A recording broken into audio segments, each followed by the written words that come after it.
All right, folks, here we are. Time to talk about Elvis the movie. And yes, I'm using a teleprompter or of sorts. Well, I was at the tender age of 8 when I heard the unthinkable, driving around the west side of Belleville, Illinois, actually east side on West Drive, let me get that right. Sitting in my dad's Chevy Nova as we patrolled the streets, and a larger than life figure left us. I got the word on the radio that Elvis Aaron Presley was gone. Couldn't believe it. First death I ever encountered of someone who was in my mental airspace, whether it was people in real life or people of a celebrity nature that resonated with a 7 or 8-year-old. So Elvis Presley, it was just beyond disbelief. And I still remember Geraldo Rivera late that night playing an extended salute. They had a big movie clip, a full movie clip of Elvis singing "Love Me Tender" from the movie, and it was powerful. It hit a nerve. Couldn't believe it. And now the challenge in 2022 is making sure his legacy doesn't diminish. It's there's a lot of acts that cram our musical memories. A lot of them from the 1960s, namely the Beatles. So it's hard to get your name out front there in the memory column, especially when a lot of your body of work was in that AM radio era, where you had to make a song 2 minutes and so many seconds. It had that double mono sound. And then, the Beatles and the Stones and others, they've been able to take their old music and go out live and modernize it. Elvis had a little bit of a chance with that, but it was, Vegasized. So it really wasn't, it was made for the audience of the era. And it really, his reinterpretations weren't really, I guess, perfectly made to last. But anyway, let's talk about Elvis because of the movie that came out last weekend. Now, Elvis, one name, a showbiz Lazarus man who could just vanish. And, if he really, like those rumors that he's not dead, he could walk into a stage and draw screaming women, I think, at 84, 85 years old, whatever he would be. I have no doubt he could come in with that cane and people would be excited. That's the power of Elvis. So he's a showbiz Lazarus man, no doubt about it. And larger than life, and yet he predated an era filled with so many musicians, as I mentioned, who made history in the 60s. And as we've learned, those who didn't succumb to the demons of drugs are named killers with 3 names, and wayward planes have been able to excel on the stage at advanced stages. It's unbelievable what Paul McCartney, Mick Jagger can do. And let's look at Steven Tyler. After years of self-destruction and falling off stages, the fact that he's had such an extensive career, unbelievable. So you've got Elvis, and he certainly has a great body of work, and yet it's smaller than it should have been because of the movie years. And a lot of those soundtrack songs simply don't have a legacy. So let's talk about the movie now. Most people who go to see this movie know the story. It's not a pure biopic. Kind of like somewhere between a biopic and a musical. There are symbolic moments, so you're not going to get full moments of Elvis's life played out. It's going to be a little bit symbolic. It's not Baz Luhrmann style to do gradual relationship declines and stuff like that. It's not going to be linear. Things are going to be a little out of order. He takes snapshots of Priscilla, the passing of Elvis's mother, and uses one event when it comes to running afoul of the authorities with his shaking hips and everything else, and then putting pressure on segregation laws. They kind of made it one event instead of 7, 8, or 9, or a montage. So you have to accept that it's a little bit different style of filmmaking. I've always loved the 1950s. I just picture post-war America. We're we're still celebrating what was achieved in World War II. And yet, even though there were little quirks I loved, like the sci-fi, like, The Day the Earth Stood Still, stuff like that, Twilight Zone, whatever. The thought of post-war America with peace and prosperity is beautiful, but the civil rights struggles are there in a big way. And you had people like Senator McCarthy with his Red Scare Act and ruining lives in Hollywood. If you were different, you were a subversive. If you weren't called a communist, you were just some kind of subversive, and you could find yourself in trouble. So Elvis wasn't labeled a communist, but good old Colonel Tom, that poisonous handler, had him taken off to the military, thinking it would fix his image on the segregation front and just kind of get away from that. And he's just a good old American boy. And certainly it helped the Elvis legend, but did it help his career? I don't think so. But anyway, I can't give enough credit to Tom Hanks. This is a guy who we don't think of playing bad guys. And this is not the obvious villain right away. You just kind of see the layers, the manipulation.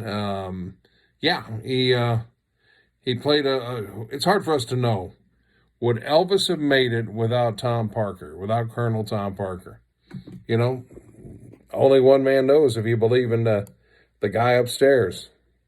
So Tom Hanks, to me, a lot of people are going to obsess about the accent. Colonel Tom was Dutch, I believe, and some people don't like it. They have a hard time adapting to it. But here's the thing. The accent, I thought, was used beautifully because it was used for emphasis in moments where he was in manipulator mode, and in those moments where, he caught Elvis just caught in a trap. And not to quote a song or anything, but that's kind of Colonel Tom Parker is like a big spider web. You just couldn't get out of his various traps.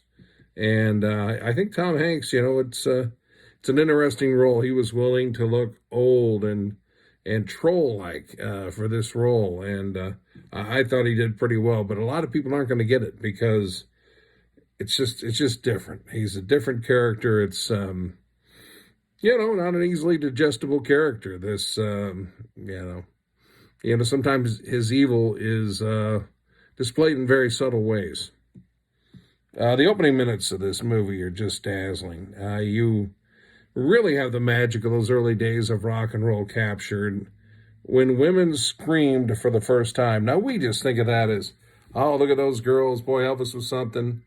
But you think about it, there's something deeper there, because in that era, girls had to watch their P's and Q's, be quiet, and, just kind of be seen but not heard. So you go back to that era, Rosie the Riveter became Rosie the Riveter, and then the war was over, and she had to go back, and she, I guess in many cases, accepted being who she was before the war. And that probably was a rough transition. So several years later, you've got the next generation of girls, and, they want something more than just, being seen and not heard. And they go out there. I think the thing that was brilliant here, when you showed one girl surrendered to the scream and she didn't even know, it was almost like, possession or speaking in tongues or something. Like all of a sudden she surrendered to it. And it was just, to me, showing how that developed and how it kind of passed like chicken pox or something was kind of neat, seeing the evolution of the way he impacted audiences and the way he started the reinvention of live music. That was impressive. But anyway, that's one of the beautiful aspects of the way they did it. You're not going to get 20 or 30 songs and see the bus go across the country and just, pull in all the Elvis nostalgia. This is really a story of a man who was, magical, super talent, 3 octaves. And could he have done more? That's the question. a man who was held back, not only by his own choices, and again, just worked a breakneck pace on the road, very demanding when he was in Vegas, and turning to those drugs. They don't belabor the point. They make it clear that, he just, he was in more and more peril as time went by. And, Colonel Tom Parker handled him like a racehorse that, the kind of racehorse that gets disqualified because it's all shot up with stuff. That's the way Elvis was handled. Now, again, there were choices on his part, but anyway. So the movie, lets you see the greatness of Elvis, but it's also very much about the frustration of his life. And at the end, it's just like he's an indentured servant. And when he didn't get to go on that world tour, that's well documented. That's not a spoiler alert. I think that was the final crushing blow. He really wanted to hop on that plane and see the world. So I look at the ending of this movie, and to me, it was powerful. Really insightful as, you toward the end of the movie, of course, when you have these biopics, you typically are going to see some scenes in the credits of the real person, and that happens here. Unchained Melody, like you see in the commercials. Unchained Melody was powerful at the end of Ghost. I think it was a symphonic version, as old Sam Weed, if I've got his name right, went off to heaven. But here, Unchained Melody from Elvis, actually sung by him 2 months before his death, maybe less than 2 months before his death. And it just showed, him struggling mightily. Someone had to hold up the microphone. It didn't walk that well. You could hear his heart.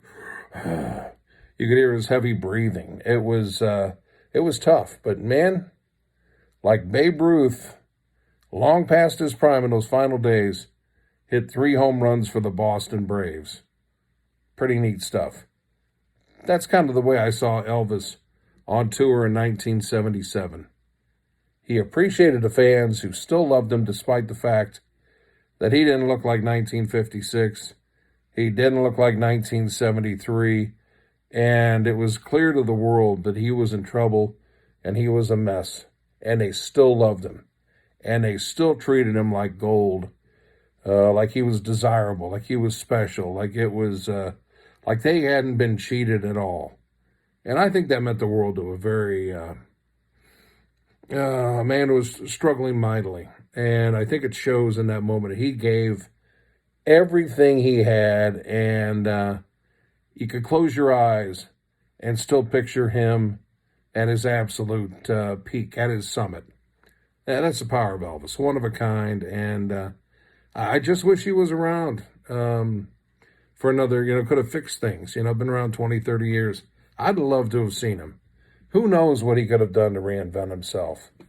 Kind of a sad tale, but all I can tell you, there are a lot of lessons to be picked up from this movie, because I think there are a lot of Colonel Tom Parkers in our lives, whether it's, there's sometimes somebody within the family, sometimes it's your spouse, sometimes it's your employer.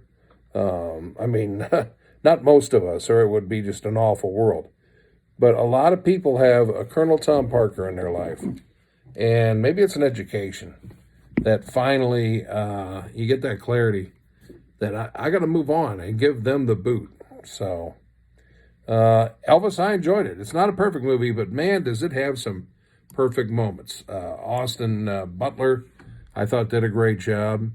The lady who played Priscilla, I thought, was outstanding. Hanks was outstanding. And, I think they did a great job coaching extras. That's what Lorman does. So the NBC special, the comeback special, I thought was very well done. It really took you to that time and place. Again, they took some creative liberties that didn't quite match up with history, but still. The Elvis story, one of a kind. So I give it I'll give it 4 stars. I'm kind of going back and forth between 3.5 and 4 stars, but when you try to remember that it's not, hey, it's the Elvis story. No, it really is the Elvis versus Colonel Tom story. All right, folks, so if you're born on July 4th weekend, or we get more rain, go check out Elvis.